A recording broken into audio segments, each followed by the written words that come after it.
going on? Hey everyone, it's Nikki here. And it's Sam. Welcome to The Good, The Bad, and The Glory. We are on episode 17. Yes, 17. Is that a special number? Yeah, they're like something cool with that. I think, can you see an R-rated movie when you're 17? Probably not. No? I don't know. I have no idea. Like NC-17? I don't know. But it's special because we here. That's Consent? it. Consent? No. Oh, no. What kind of consent? 17 isn't in New York? What kind of consent? Consent for what? Consent to... Oh my God. When you're married. 16. All right, no. 16? No, that's way... We are way left. It's Yeah. too early. It is too early. Yes. Welcome to The Good, The Bad, and The Glory. So how was your weekend? Oh my gosh, my weekend. I had a really good weekend. Oh my goodness. Okay, so now it's all coming back to me. It's just I had a good weekend. So on Friday, right? Come home from work. What did I do? I did some errands after work, and I rarely get evenings to myself. Rarely. During the week, I have like, it's usually jam-packed.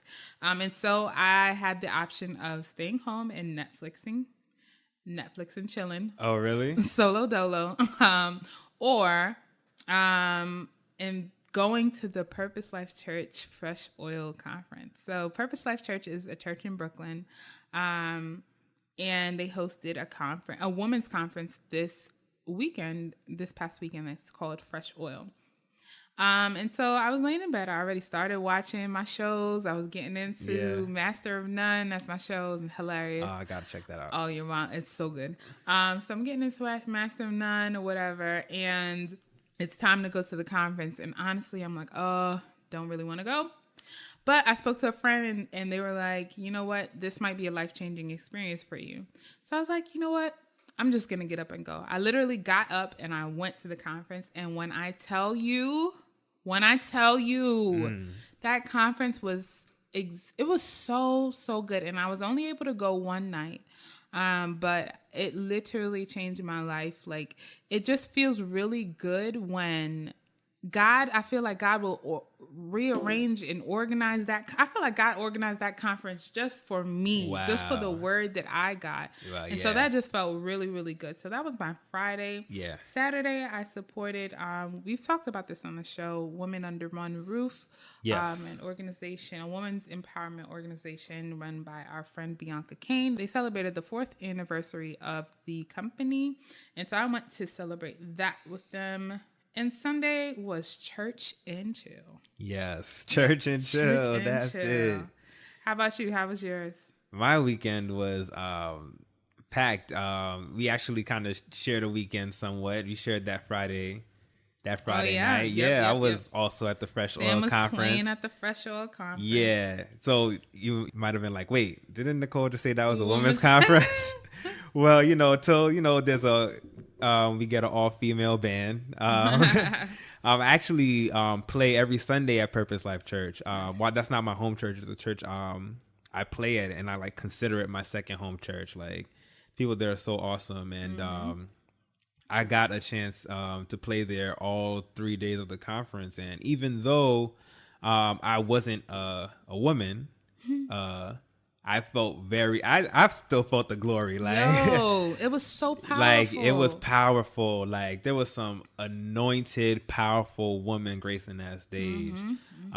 Just singing and giving testimonies and giving amazing words. The glory just fell, and it was just an awesome time. I felt charged up, man. And I really wish I remembered, because I was there last year. I was there again for the first one. This one that just happened was the second annual one.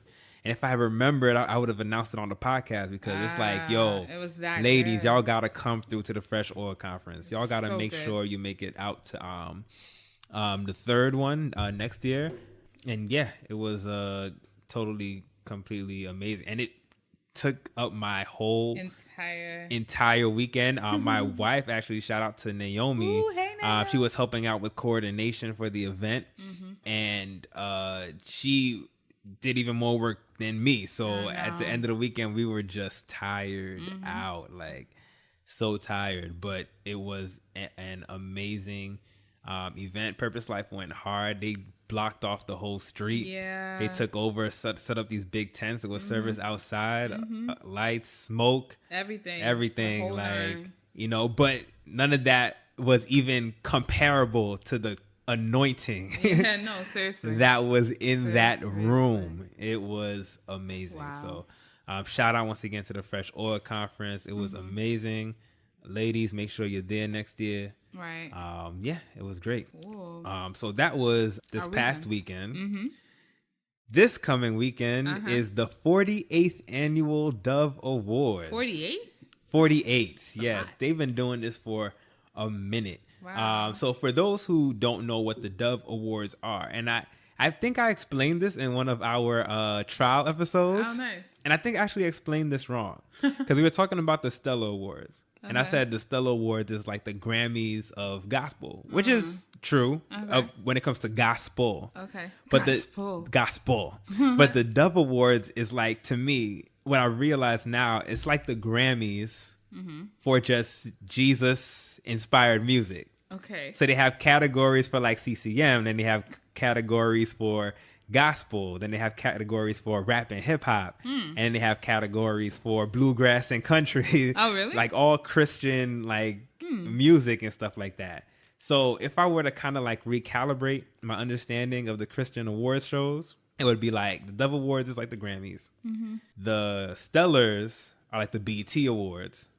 So they just do all the gospel black category, like Hillsong not coming to the Stellars. Okay. Carrie Jove not coming to the Stellars. Nope. None of them. And the Kingdom Choice Awards is like the BT hip hop. So I got that one right a couple weeks ago. That's funny. But this year the Dove Awards will be airing next Sunday, or this coming Sunday, I should say, on TBN. And it will be hosted by award-winning singer-songwriter Carrie Jobe and gospel powerhouse Tasha Cobbs Leonard. I'm quoting this from the Dove Awards website. Oh, okay. So I realized that they do this thing where they have like a CCM person and like a gospel person. So like I think Ty Tribbett hosted last year with like a CCM person and stuff like that. So they try to be very inclusive. They will also be featuring performances from acts like Casting Crowns, CeCe Winans, Erica Campbell, Hillsong Worship, Hezekiah Walker, Matt Redman, Mercy Me, Travis Green, Chris Tomlin, David and Tamala Mann for King and Country, and more. And more. Some people that'll be in the house is Dr. Bobby Jones, Ty Tribbett, and a host of other people I don't know because I'm not that in touch with the CCM world, even though I love CCM music. But on the good, the bad, and the glory, every time an award show comes on, we just love to give our predictions. Oh, absolutely. On who's going to win. All right, so let's get it started with now we're only going to do 3 out of these categories because they have a ton of categories. Like I said, they try to go through like every genre of Christian music that's out there. We are going to start with the worship song of the year. Okay. So who's nominated? What do we have? The songs we have is Ever Be by Bethel Music. I love that. You know that one? Yeah. That's a hit. The Lion and the Lamb. How does that one go? Our God is alive. Oh yeah, the Lion. Ooh, that's my yes. Yo, I should have prefaced this. They had some hits in this category. The Lord.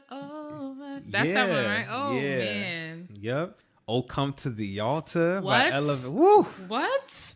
Yo, there was one morning when I was getting ready for work, I played that song like 7 times. Oh, word? It's that good. It's a good, yo, look, if you go to a church, you do a lot of like really churchy songs, a lot of gospel music, this is the perfect altar song. This could sneak into your little praise and worship repertoire. Yes. All right? This is a perfect altar call song. Yes. Oh, Come to the Altar by Elevation Worship. Then we have What a Beautiful Name. Man, classic. These are the tunes. And then we have tune. Fierce by Jesus Culture. I don't know. All right. Yeah. I know that song, but it's you know, it's what's that? Is that a fast one? Because we like the slow ones. That's true. When it comes to worship song, we need a slow you can't worship fast. You can't do it. I just remember the last part. Your love is fierce. That's really all I know. All I know of it. That is enough for me. But that rounds out our categories for worship song of the year. Nicole. Oh my God. What's your pick? That's really hard. Nicole, you gotta pick one. You are entering the pearly gates of heaven. The first song you sing to Jesus. Which one of these songs is it? All right. Although you probably wouldn't tell Jesus come to the altar. Right. Better not. Those 4 out of the 5 songs are literally 4 of my favorite worship songs right now. All right. Process of Elimination. Everbee, I love the other songs more though. Mm-hmm. So Everbee is out. Yeah. So, all right, I'm gonna do "Oh Comes to the Altar." That's my jam. That's my jam. What do you pick? Look, honestly, you can't go wrong with any of these songs. You really can't. It's a tough one, but I do feel like there is a song in this mix that kind of transcends. I already know what you're gonna say. What do you mean? I already know. Go ahead. I just want to mention again, Tasha Cobbs is hosting, so pay attention. What? Tasha. But for worship song of the year, I would have to give it to "What a Beautiful Name." I knew it. By her song. I knew it. I'm sorry. That vamp is just it just takes you out. How does the vamp go again? You have no right. Oh yeah. Ooh, what? I'm telling you. There were so many memes about how people flip tables when the when the vamp comes on. Yo, that could not hold you. Ooh. Yo, so Hillsong is set to perform. What? I hope they do that song. I think I'm gonna tune in. And if Tasha's over there on the side, Tasha, please feel free. Yo, just come out. Yo, what if they set up a collab with Tasha? I think I want to watch this. Bruh, I think I want to. They have a lot of acts. I never watch there. award shows. I think I'm gonna watch this one. Yeah. Woo, but yes. Okay, so that's worship song of the year. Worship song of the year. We'll see what happens with that. What's the next category? You know, maybe for those who go to the more melanin colored churches. Maybe those songs aren't your cup of tea. Okay. So we're gonna go to the urban worship recorded song of the year. Okay. All right. So we have first up, "Victory Belongs to Jesus." Victory belongs to Jesus. Yes. Take us in, Nicole. Then we have "Joy" by Vashawn Mitchell. You know that song? Da, da, da, da. Down deep in my soul. Down deep in my soul. Okay. I don't know that one. Sound like that. My bad. And then there's Everlasting God, William Murphy. Nah. No. I was playing that when you walked in. Oh, yeah. Okay, I remember that one. Yeah, it's a nice one. Cool. So I mean, since I don't know the other two, I'm going to vote for "Victory Belongs to Jesus." Okay, yes. I actually did hear of the other two songs. I'm definitely more familiar with "Victory Belongs to Jesus." And it's funny. At first I was like, "Oh, Victory Belongs to Jesus, hands down." But I listened to the other two and I was like, "Yo, these songs are actually kind of hitting." Like Vashawn Mitchell, I was like, "Yo, you got a pretty good song, bro." I thought "Nobody Greater" was like his one-hit wonder. Okay. But "Joy" is a pretty good song, and William Murphy, I feel like he's just like a worshiper. Like he just be worshiping. Sam has his hand. I literally have my hand up. I might have my hand up for the whole podcast because this is just taking me in right now. That's funny. But I will say there is something powerful about just repeating "Victory belongs to Jesus." Yeah, that song is powerful. Yes, that song takes me in. Ooh, is that? Yeah. Yeah. So that my vote is gonna have to be for "Victory Belongs to Jesus" as well. Too. Okay, so those are our predictions for the Dove Awards. So I'm feeling like I'm gonna tune in this year. Yeah, I don't know if we mentioned this on the live podcast, but I'm a cord cutter.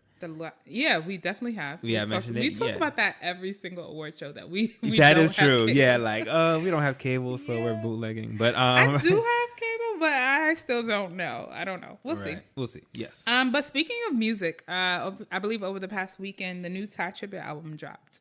Yes, Yes. it surely did. And a quick aside, do you know that people say I look like Ty Tribbett? Huh. Yeah. People be like, Interesting. oh, you remind me of Ty Tribbett. I can see it. You can see I it? can see it. I can see it. Yeah, I get that a lot. Okay. Anyway, sorry, continue, Nicole. So yeah, the new Ty Tribbett album dropped, and it's called Bloody Win. Yeah, that title kind of turned me off a little bit. Really? I liked it. I've heard other people say that, but I just get a bad visual in my mind. Yes, well, sorry, go ahead. I really liked it. So, what are your thoughts on it?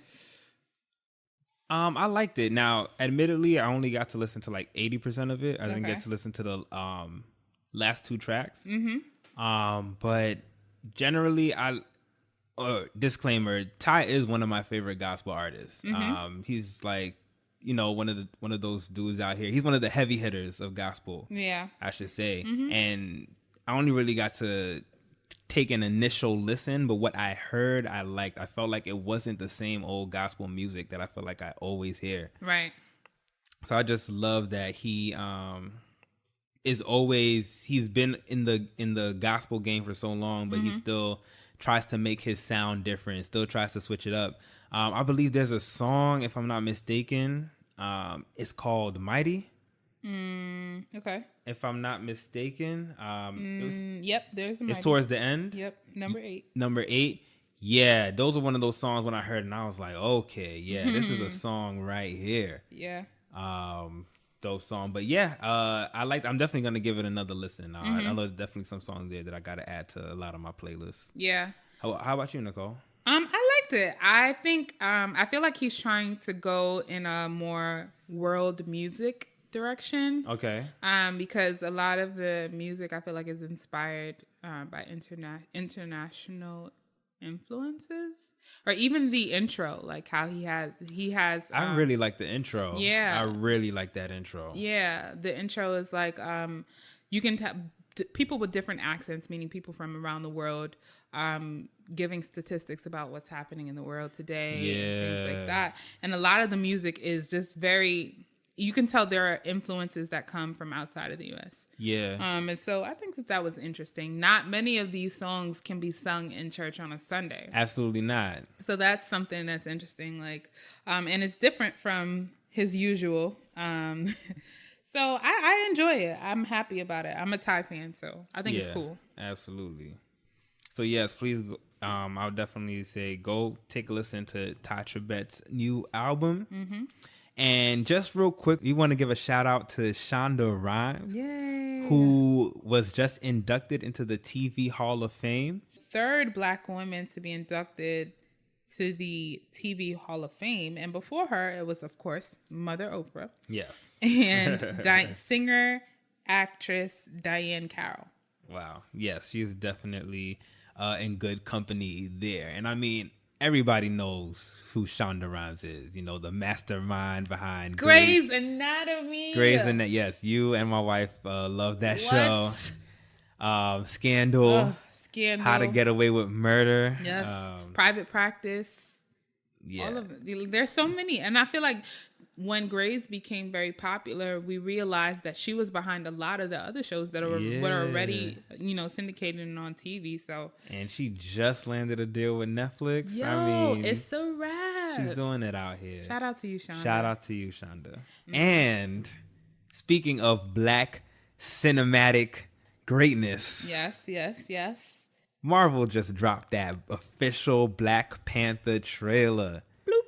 Oh my goodness. Like a bomb. Crazy. Oh my goodness. I'm so excited for this movie. The visuals, the images for this movie so far, I am geeking out. Speak on it. What? Yo, just the lineup.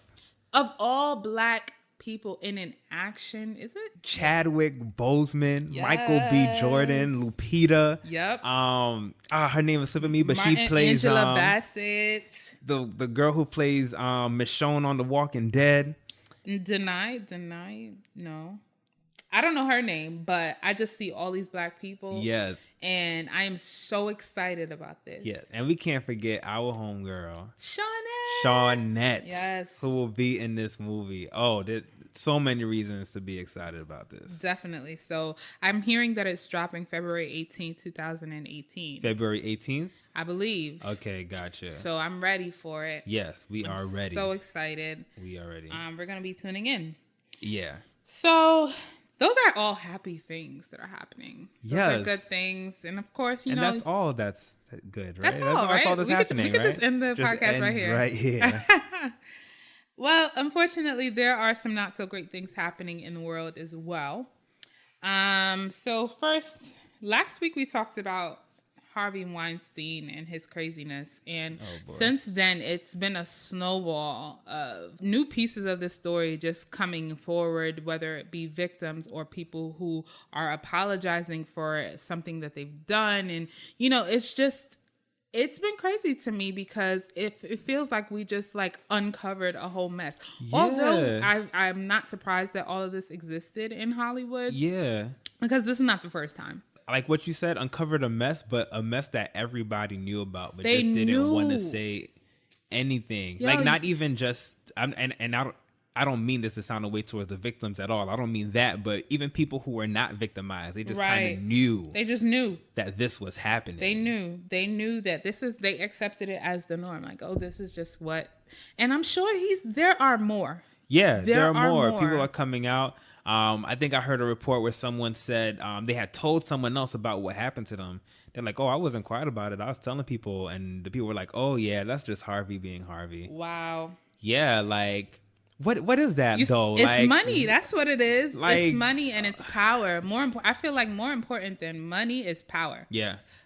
This man is a very, very powerful man in cinema and in movies. And for up-and-coming actresses, like... It's just sad. And it's crazy because, yeah, these actresses that this happened to started off as up and coming actresses, but there's some, I can't remember the actresses who came out and said they experienced abuse by him, but they're like a level high up. They have power too, but it's still weighed down on them for so long. Of course. I mean, this is, there's so much around it. Like, it may be embarrassing. It may just, I don't know. Industry. I don't know. I can't even imagine. Because Hollywood is like a lot of networking too. So it's like you burn one bridge and then, that's so sad. Mr. Weinstein has burned all his bridges because as of today, he is no longer a part of the Motion Picture Academy. And so the Motion Picture Academy is the academy that gives us the Oscars. Yeah. And so this is the second time in history that they've removed someone from the Motion Pictures Academy. And the first time they did it was for something very minor. But this time they're saying, or the Academy wants to send the message that this kind of behavior is no longer accepted in Hollywood. That's awesome. That's a good first step. Absolutely. Snatch his jobs. Yeah, please. Absolutely.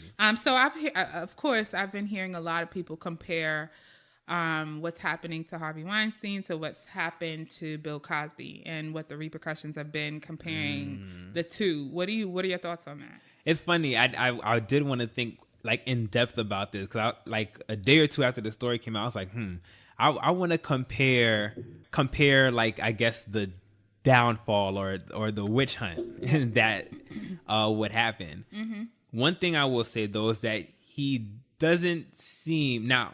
When Bill Cosby was first getting these accusations, I personally feel like he did have a lot of course, people who were accusing him, people who were like tearing his name down, but he did also have a lot of strong defenders. Okay, yeah. Of him. As of right now, I'm not seeing that with Harvey Weinstein. Yeah. Lindsay Lohan kind of tried to, yeah. Is she crazy? Oh, Lord. There's a video circulating of Lindsay Lohan defending Harvey Weinstein. Yeah. About how he's a good person or something like that.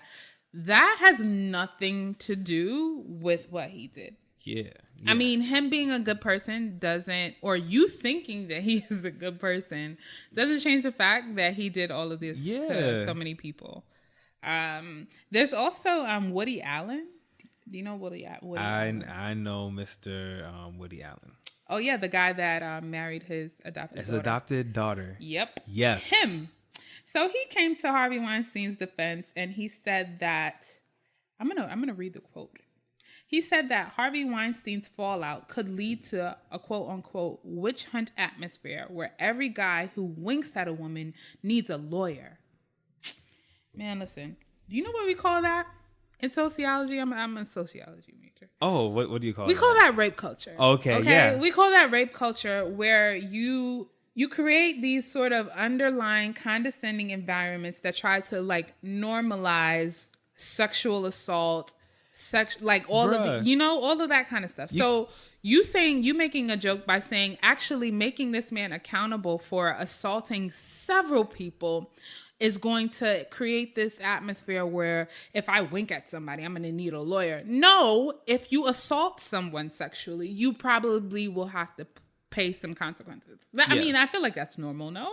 Is that not normal? That's absolutely normal. And all the young brothers out there, if you're interested in a young lady, please don't wink at them. Like, isn't that a little creepy? I mean...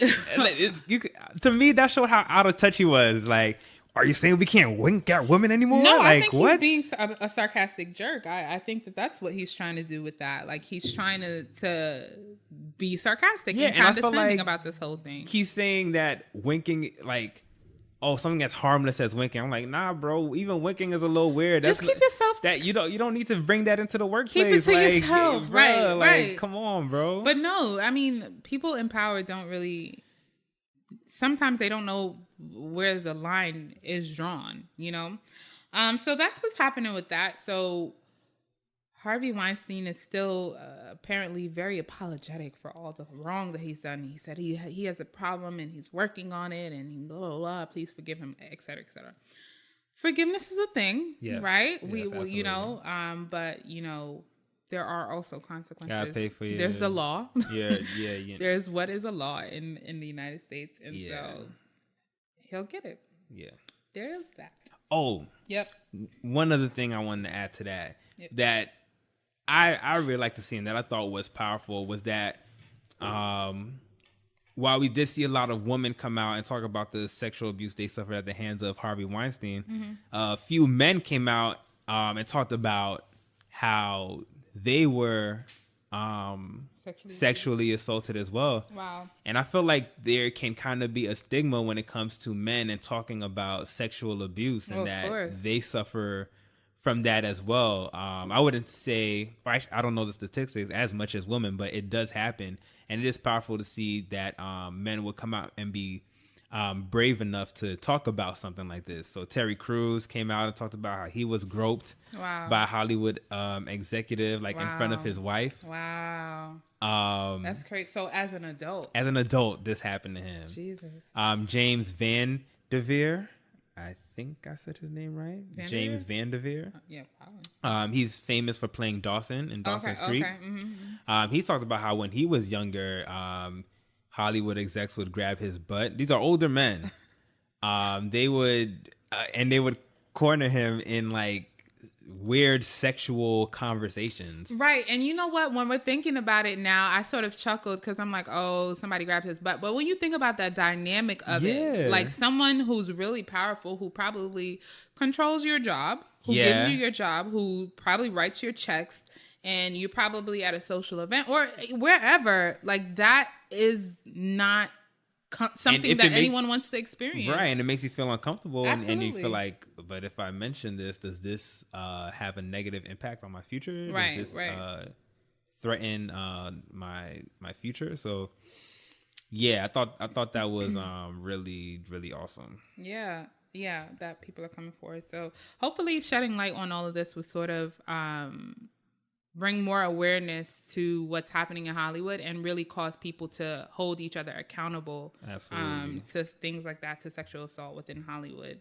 Absolutely. Another thing that's happening is that the homie Colin Kaepernick is filing a grievance against the National Football League. Yes, about time. It's amazing that he's making this about work.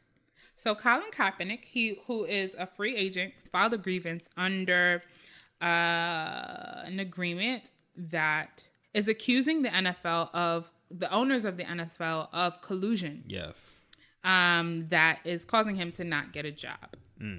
So I was watching, I think I was reading or watching a video on the ESPN, and they were talking about the difference between blackballing somebody and collusion.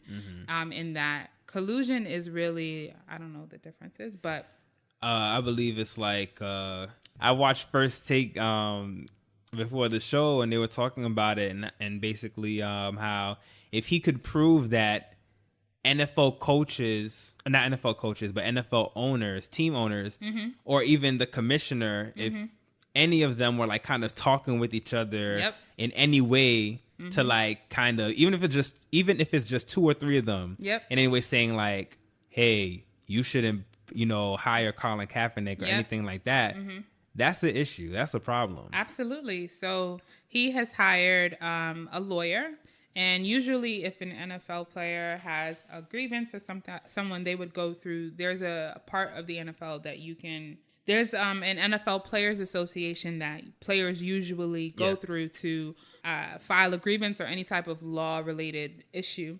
But he went outside of the NFL because I think that's a smart idea considering the circumstances. He hired a lawyer, the same lawyer that represented Chris Brown and Michael Jackson. His name is Garagos. Last name is Garagos, something like that. Yeah. But yeah, he hired a lawyer and he wants to, go forward with this. Yeah, he put out like how lawyers be, putting out statements and stuff like that. I don't remember it because he used a lot of really big words that I can't remember right now. But it sounded official. I was like, yeah, there you go. Come for the man. Like, it's really sad to see. I feel like the NFL right now is suffering from the curse of Kaepernick. Yeah. And until you do right by Colin Kaepernick. The curse of Kaepernick. That's funny. That's a funny way to call it. But it's so interesting how involved the president is in this. It's actually saddening, and we don't even have to go into the whole thing because we refrain from talking about that man. We do, on this show. Yeah, we do. But it's just crazy to me. I'm really more than anything, I'm really proud of Colin Kaepernick for just the courage that he's been displaying from day one. His courage is what got us here. Yeah, to this absolutely. point. And the fact that it's going before a court of law I think it's remarkable. Yeah. And I really hope that something comes from it. And I hope they stop playing and hire the man. Me too. Same here. So that's what's going on in the news today. Anything else? No, I think that's it. That covers it. So here's our glorious thought for today.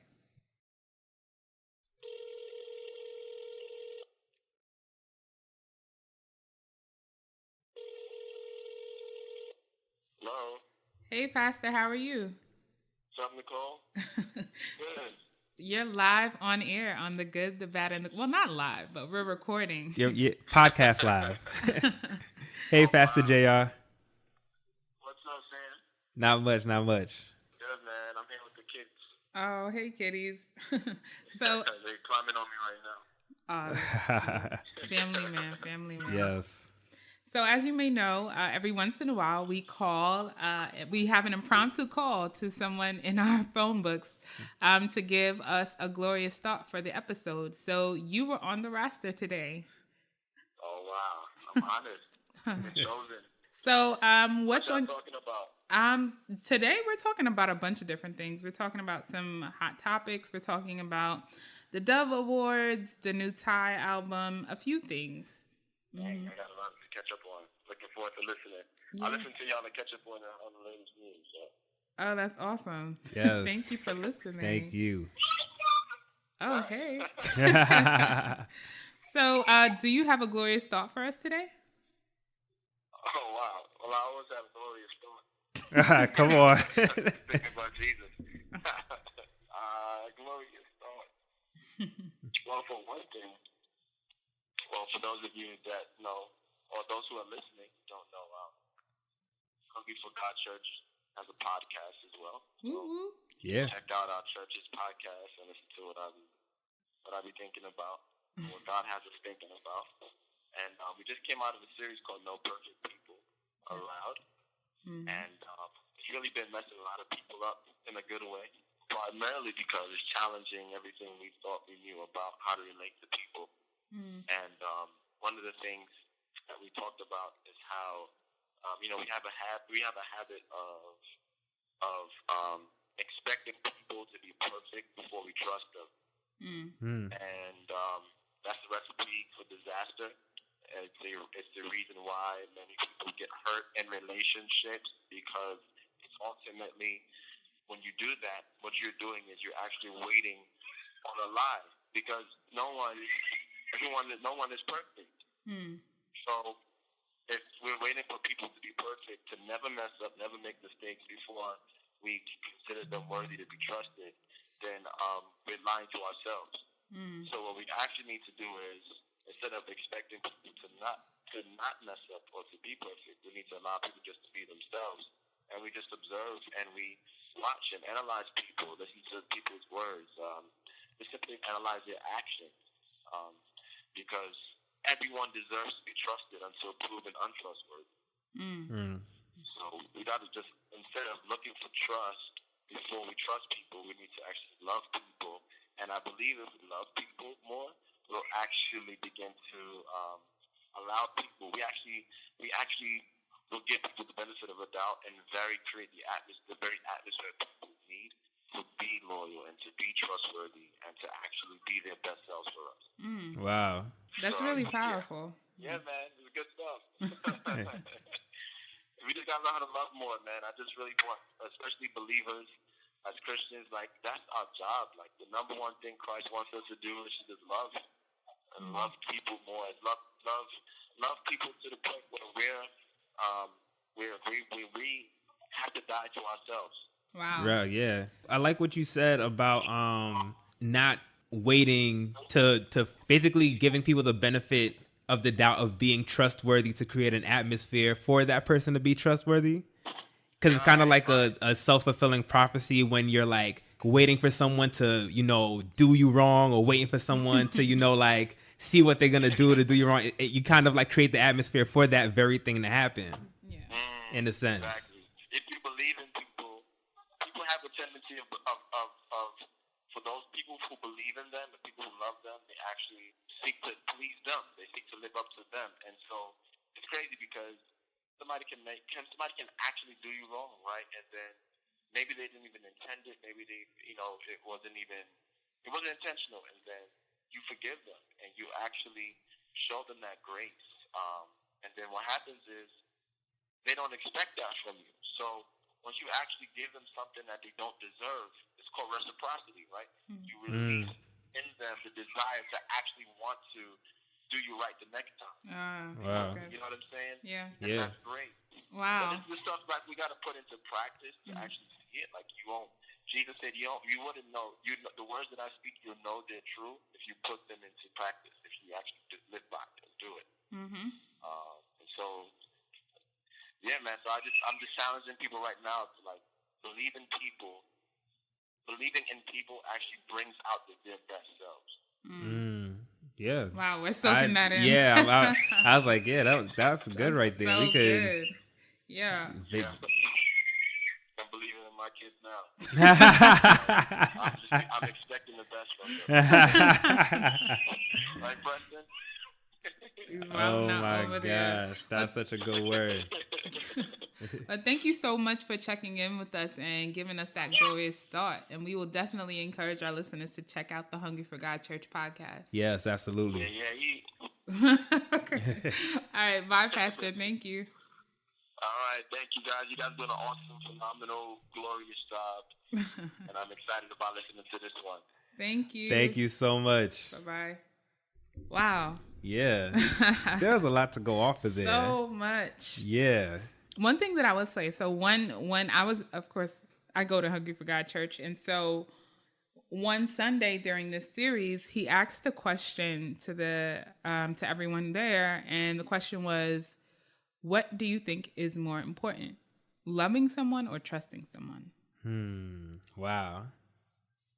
Right? Yeah. We had a huge debate. I was like, oh, you want me to answer that? No, what do you think? We had a huge debate in church. What is more important, loving someone or trusting someone? Trusting someone. Mm-hmm. I think, I guess it's a deep question, but I may have to to go with love, but not like love the feeling, but love the action. Right. Yeah. Yeah, that's what we came to. That's what we came to. That was the correct answer. Oh, yes. That love is more powerful than trust. And even what Pastor touched on just now, saying that when you love someone, you sort of empower them to do the things that build your trust in that person, as opposed to, the other way around. Right, exactly. Like waiting for someone to show themselves worthy and things like that. Exactly. Yeah, like when he was saying that too, the thought that came to mind too is if we live a life like that, like waiting for people to do this thing for them to become worthy or be seen a certain way in our eyes, or to be worthy of our love, that's kind of putting ourselves higher than God. Right. Because God didn't require that of us. Never. For him to send his son down. Never. And die for us. So he did it knowing, he gave that sacrifice knowing some people will ultimately betray him. Some people will ultimately like spit in the face of Jesus. Some people will ultimately dishonor him, have no regard for him, not even want to know him. So as a believer, knowing that we can't live in a way that shows that we have absolutely like kind of no reverence for what Christ done for us, or like that's what and just the whole concept of the fact that no one's perfect. Yes. No one's perfect. Yes, and that's good. There is so many, like, there are people who, because of past hurt and because of things that have scarred them emotionally, mentally, and sometimes even physically, they sort of have this guard up where they're waiting for someone to mess up and be like, nope, I proved you wrong, that kind of thing. And just believing or understanding or accepting the fact that no one's perfect and people mess up, and that we have this unrealistic expectation of people. Absolutely. We have an unrealistic expectation of people when it comes to sort of relationships, building relationships, whether it be friendships, working relationships, ministry, actual romantic relationships. Sometimes we have an unrealistic expectation of people that is caused by past hurts or something like that. Absolutely. Do you understand what I'm saying? No, I totally get what you're saying. Yeah. And so just really, leading with love and wisdom. Yes. So, I think that's really important. Yeah. So that was a really cool, glorious thought. Yes, it was. Yes, it was. And so that about wraps up our show today. I do want to say that we have a very special thing that's happening next week. So y'all better tune in. Next few weeks, hopefully. We switching it up out here. We switching it up out here in these streets. So just stay tuned. On the podcast, so audio wise, visual wise, just be on the lookout. We out here, bro. We doing stuff. Just be on the lookout. Okay. So if you would like to stay connected with us, not if you would like to, we would love for you to stay connected with us. Shoot us an email. Tell us what you want to hear us talk about, or if you have any feedback, chime in with us and email us at goodbadglory@gmail.com. That's goodbadglory@gmail.com. You can also follow us on Instagram and Twitter at goodbadglory, or on Facebook. You can like our page at The Good, The Bad, and The Glory. Sam, where can they find you? Sorry, before I tell the people where to find me. Oh, yeah. I just want to give a quick shout out to the people who listened to me, I think it was a few weeks ago, and I said, look, you guys don't have to leave this whole big, long review. You just got to go bloop. Just hit the little 5-star button. And we've seen an increase. We're getting some ratings in those 5-star ratings. So if you have the time, of course, please do leave a review. But all you gotta do is go into iTunes, look us up, The Good, The Bad, and The Glory, and just click 5 stars. Don't even think about, how you really feel about the podcast. Just click the 5-star rating. That's funny. And we will so wholeheartedly appreciate it. Yes.